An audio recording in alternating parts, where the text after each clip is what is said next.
company here in this garage, which is called Spectrospin AG in 1965.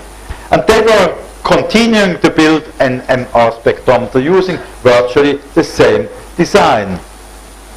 And finally, in 2011, this large company resulted from these initial attempts, and it was finally a great success. They are today the world leader in nuclear magnetic resonance spectroscopy. 75% of the world market belongs to this company. So finally, after all, it was a success, but that came much, much later. And I was very disappointed through the spectrum, which was completely useless. So I decided to go out of the university, never come back to a university, and certainly not to a Swiss one. And I decided to go to California into industry and do something really useful, not this playing with this machinery, which anyway cannot be used. So, at that time, I was still living in our brick building, which you still remember from the beginning, together with my mother. My father died already 50 years before, almost 50 years. And I asked my mother, "Dear mother, are you coming with me from Switzerland to California to cook my dinners?" And she said, "No way, no way. You look for your own cook." So here I was standing. I never have addressed a lady before. I didn't know how to handle ladies. So that was my very first experience, and I had to find a lady who would join me and help me establishing a household. Anyway, I went on the streets of Winterthur, looking around everywhere, and I found one. And I found one, and I married her on the spot. But, you know, she was a very difficult person. Very difficult person. She said, first of all, I'm not coming to the United States. This plastic country, no, I don't want to do that. I'm going somewhere into the East. I want to have a good environment. And she said, if I'm coming to the States, then I'm not coming with an airplane. Airplanes are flying much too fast. We are going with a boat. So we went to Rotterdam. We were going into the Red Rotterdam, and we went over the sea from Rotterdam to New York. And it was very, very stormy. And I got seasick, and the honeymoon was not honey at all. It was the most awful time of my life I ever experienced. And at that moment I swear I will never marry again.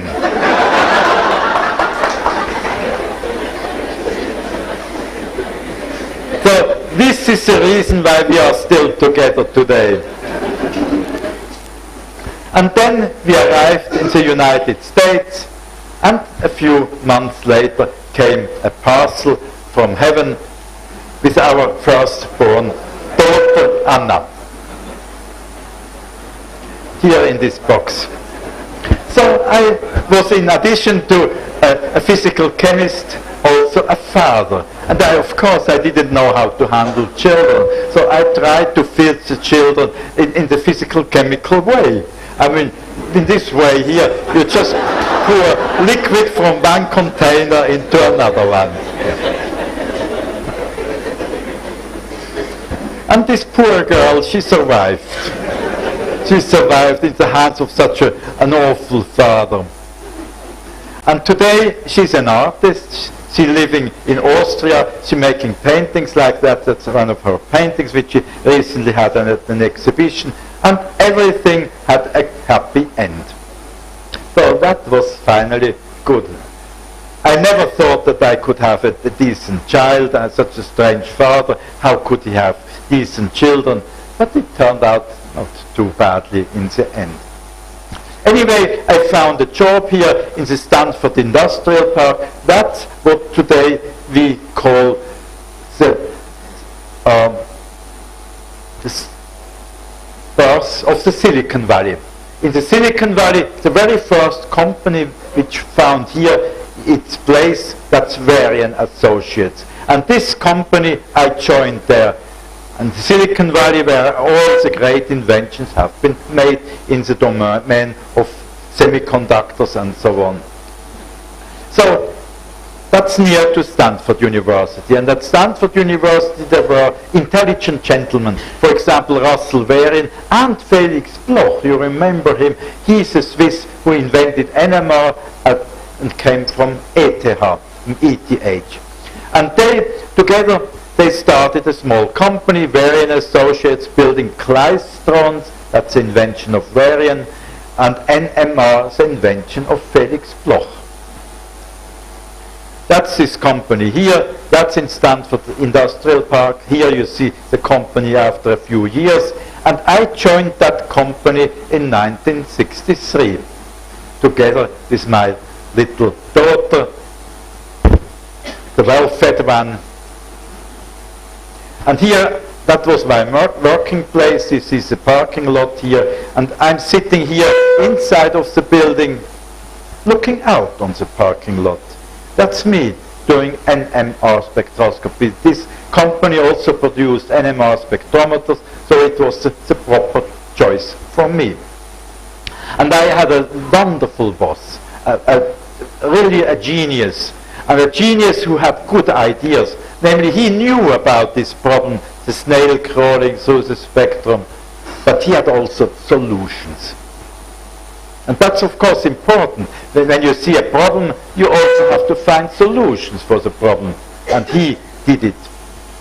And he told me, yeah, very simple. When you have a complicated spectrum like that, just have several transmitters irradiate at several points at the same time, have what we call today a multi-channel spectrometer, and record all the data at once. Very simple. He built then a device in order to generate all these different frequencies necessary.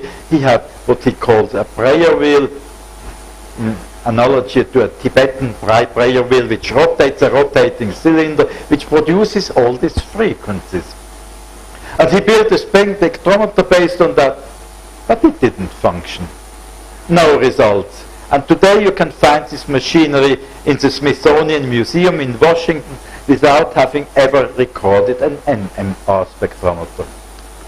But fortunately he had his Swiss slave. And that's me. And we together had a very simple idea. And you know, all the great ideas are very, very simple. And the simple idea was, all you have to do, not to apply frequencies to the nuclei, you just bang on the nuclei, and all the nuclei start to rotate at the same time, all together, and producing the overlap of these different frequencies, and they contain the information about the molecule. And then you have just to disentangle these frequencies, and you do that by a mathematical transformation, by a Fourier transformation, and you get your spectrum in no time. That's the solution. That's how one has to do it, and that was a good invention. So here we have now a complicated spectrum of a protein, and we can immediately identify it based on this fingerprint. It's really something like a fingerprint which we have here, which tells us which molecule is in the sample tube. So here for the first time I was convinced of NMR. And you see, science can be gripping. I don't get my finger out of the mouth of this skull anymore. He bites me all the time. So science bites me, and I'm devoted to science now.